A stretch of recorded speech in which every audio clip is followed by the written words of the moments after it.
ஒரு நல்ல physique build பண்றது எவ்வளவு கஷ்டம்னு உனக்கும் தெரியும், எனக்கும் தெரியும். Which I never did.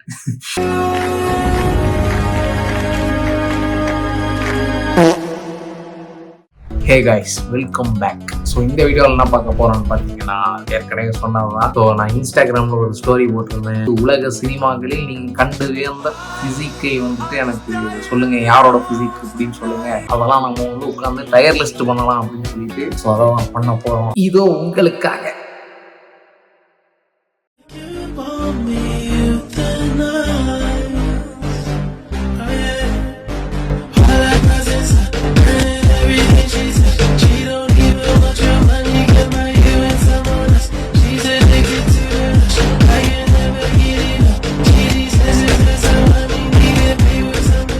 First இந்த டயர் லிஸ்ட்டை நான் எப்படி பிரிச்சிருக்கேன் அப்படின்னு பாத்தீங்கன்னா, கோட், அதுக்கப்புறம் மாஸ், அதுக்கப்புறம் குட், பேட், அக்லி மட்டும் வைக்கல. இந்த பேடே வந்து வைக்கலாம் தான் நினைச்சேன். ஓகே, பேட்ல மோஸ்ட்லி நம்ம எதையும் போட மாட்டோம்னு நினைக்கிறேன். இருந்தாலும் அப்படி ஒரு ஆப்ஷன் இருக்கு. ஓகே, இப்போ நம்ம ரேட் பண்ண ஸ்டார்ட் பண்ணிடலாம். ஃபர்ஸ்ட் வந்து நம்மளோட இதுல யார் இருக்கான்னு பாத்தீங்கன்னா, வலியவன் ஜெய். ஸோ வந்துட்டு நம்ம ஜெய் அண்ணா வலியவன் படத்துல வந்துட்டு ஃபர்ஸ்ட் டைமா வந்துட்டு 6 பேக் வச்சிருந்தாரு. ஸோ வந்துட்டு அது நல்லா இருக்கு. அப்போ வந்துட்டு என்ன கொடுக்கலாம், குட்டு கொடுப்போம். நம்ம ஜெய் அண்ணா வந்து குட், ஒரு அமேசிங்கான பிசிக் தான். இருந்தாலும் எல்லா ஆப்ஷன்லையும் எல்லாத்தையும் போடணும்லவா. ஸோ வந்துட்டு நம்ம ரொம்ப ஸ்பெசிஃபிக்கா இதை வந்து நம்ம சூஸ் பண்ணணும். ஸோ நெக்ஸ்ட் யாருன்னு பாத்தீங்கன்னா, ஸோ நம்ம பரோட்டா சொல்லியிருக்காரு. இது வந்து சீமராஜா படத்துல வந்துட்டு அந்த ஒரே ஒரு அந்த 3 செகண்ட் ஷாட்டுக்காக வந்துட்டு ஒரு 6 பேக் வச்சிருக்காரு. ஸோ அவருடைய டெடிகேஷனை பாராட்டி வந்து நான் அவருக்கு மாஸ் கொடுக்க போகிறேன். சூரியண்ணாக்கு மாஸ் கொடுக்கலாம். போயிருச்சு. Okay, சூரியண்ணா mass. நெக்ஸ்ட் வந்து யாரு இருக்கான்னு பாத்தீங்கன்னா, பேட்மேன் இருக்காரு, பென் அஃப்லெக். ஸோ வந்துட்டு முதல் கோட்டை பேட்மேன் வந்து போட்டுறான். அதுக்கப்புறம் வந்து பாத்தீங்கன்னா ஈட்டி அதர்வா. இந்த அத்லெட்டிக் பிசிக்ங்கிறது அவருக்கு நல்லாவே இருக்கும். ஏதோ 8 பேக்ஸ்லாம் வச்சாருன்னு நினைக்கிறேன் அந்த படத்துல. சரி, ஓகே, அவருக்கு வந்து நம்ம மாஸ் கொடுக்கலாம். என்னங்கிறீங்க? நெக்ஸ்ட் வந்து யாருன்னு பாத்தீங்கன்னா, டி அண்ணா. சுல்லான் படத்துல இருக்கு. ஆக்சுவலி வந்துட்டு ஒரு ஸ்கின்னியா இருக்கிற பர்சன் வந்துட்டு மசில் போடுறது ரொம்ப கஷ்டம். ஆனா இந்த இதுல வந்து அவருக்கு வந்து எப்படி சொல்றது, பாக்குறதுக்கு ஒரு ஒர்க் அவுட் ஸ்டார்ட் பண்ண மாதிரி கூட தெரியல எனக்கு. ஸோ எஸ், ஸோ வந்து இவரை வந்து நம்ம பேடுல போடலாம். கோச்சிக்காதீங்க. அவங்க வந்து இப்போ இதுவே வந்து மாறி அந்த மாதிரி ஏதாவது இருந்தா நான் கண்டிப்பா மாஸ்க் கொடுத்துருப்பேன்.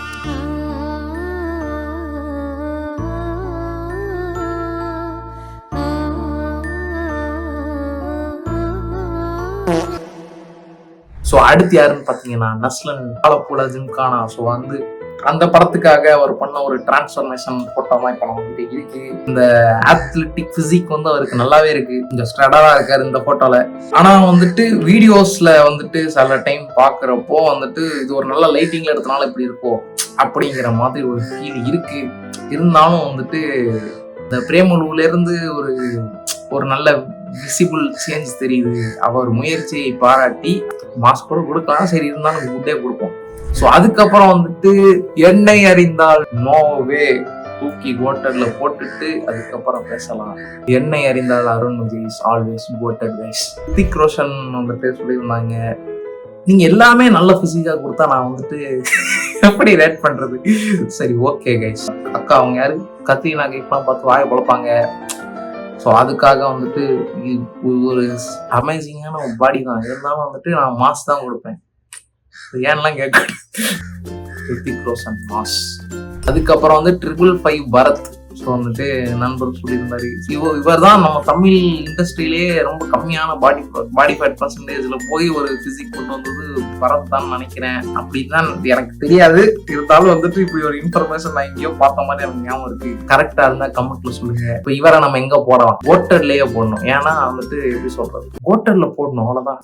அதுக்கப்புறம் கிறிஸ்டியன் பேல் கோட்டர் ஆல்வேஸ். அதுக்கப்புறம் வந்து பாத்தீங்கன்னா சுனில். இவர் வந்துட்டு இவ்வளவு மாசம் வந்துட்டு பாடி பில்ட் பண்ணி இருக்காருன்னு கேட்கிறப்போ மாசா இருக்கு. ஸோ அதனால அவர் தூக்கி நம்ம மாசுல போடலாம். வந்து பாத்தீங்கன்னா வாரண பைரம் சூர்யா.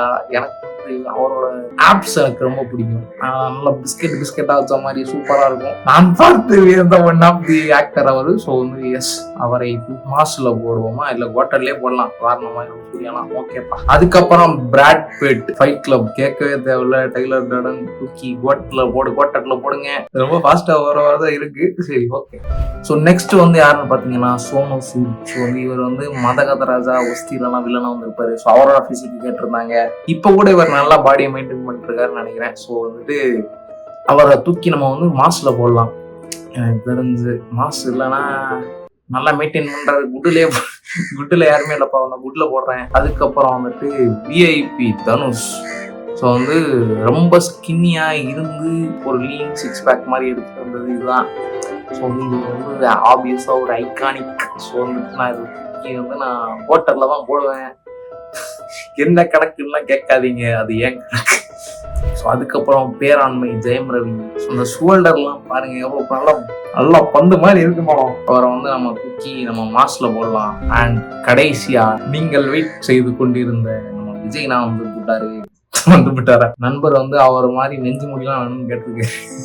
ஸோ எஸ், விஜய்னாவோட பிசிக் வந்து அவர் சொன்ன மாதிரி துப்பாக்கி எல்லாத்துலயுமே வந்துட்டு ஒரே மாதிரி வந்து மெயின்டைன் பண்ணிட்டு வந்திருப்பாரு. அது வந்து நல்லா இருக்கும். அவர் என்னதான் பெருசா வந்து ஆப்ஸ் விசிபிலிட்டி எல்லாம் பெருசா காட்டலனாலும் ஒரு ஆவரேஜான பிசிக் வந்துட்டு மெயின்டைன் பண்ணிட்டே வர்றது, அதுவும் எத்தனை வயசு 49 வயசு 50 வயசா தெரியல எனக்கு. ஸோ வந்துட்டு அவ்வளவு வயசுலையும் மெயின்டைன் பண்றது சாதாரண விஷயம் கிடையாது. ஸோ வந்துட்டு அவர் முயற்சியை பாராட்டி நம்ம வந்து அவரை தூக்கி மாஸ்ல போடலாம். ஓகே, ரேட்டிங்லாம் முடிஞ்சது. இப்போ நான் பார்த்து அட்மையர் பண்ண ஒரு பிசிக், எப்படியாவது இப்படி ஒரு பாடியை பில்ட் பண்ணிடணும்டா அப்படின்னு நினைச்சு ஒரு பிசிக் வந்துட்டு அதை நீங்க யாருமே சொல்லல. என்னதுன்னு பாத்தீங்கன்னா சலார் பிரபாஸ்.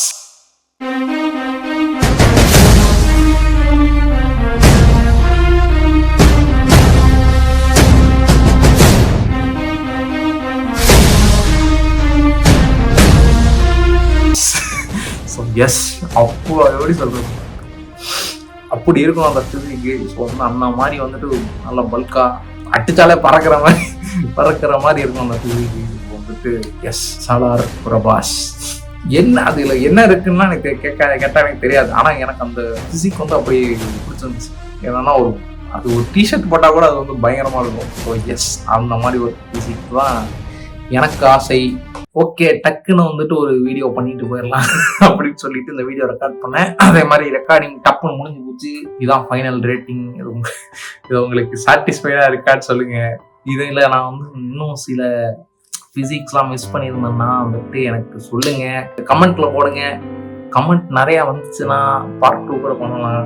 அதே மாதிரி இந்த ரேட்டிங்லாம் வந்துட்டு நான் வந்து யாரோட டிரான்ஸ்ஃபர்மேஷனையும் டிஸ்ரெஸ்பெக்ட்லாம் பண்ணல. சும்மா ஜாலியா வந்துட்டு ஒரு இது போடலாம். அந்த பேடுங்கிற செக்ஷனே வேணாம் தான் வச்சிருந்தேன். வேணா தனுசு நான் தூக்கி வேணா குட்டுல போட்டுக்கலாம், ஒன்றும் பிரச்சனை இல்லை. நான் வந்து இன்னும் பண்ணியா அதாவது சொல்லுவீங்கன்னு எதிர்பார்த்தேன். ஆனா எல்லாமே நல்ல பிசிக்கா சொல்லியிருக்கீங்க. அதாவது நான் ஓரளவுக்கு ரேட் பண்ணியிருக்கேன். ஏன் இப்படி உட்காந்துருக்கேன்னா வெயில் பயங்கரமா அடிக்குது, ஏற்குது, பார்த்தாலே தெரியும். இங்கெல்லாம் ஆயில போன மாதிரி தான் உட்காந்துருக்கேன். உங்களை கூடி சீக்கிரம் வீடியோவில் பார்த்துறேன். இப்போ கிளம்புறேன். ஒர்க்காடா சின்னசாமி.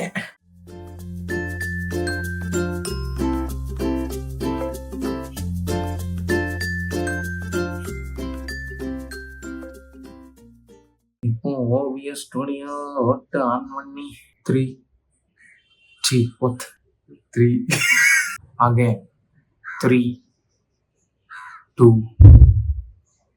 ஏன் எனக்கு இப்படி வருது? சரி இருங்க. 3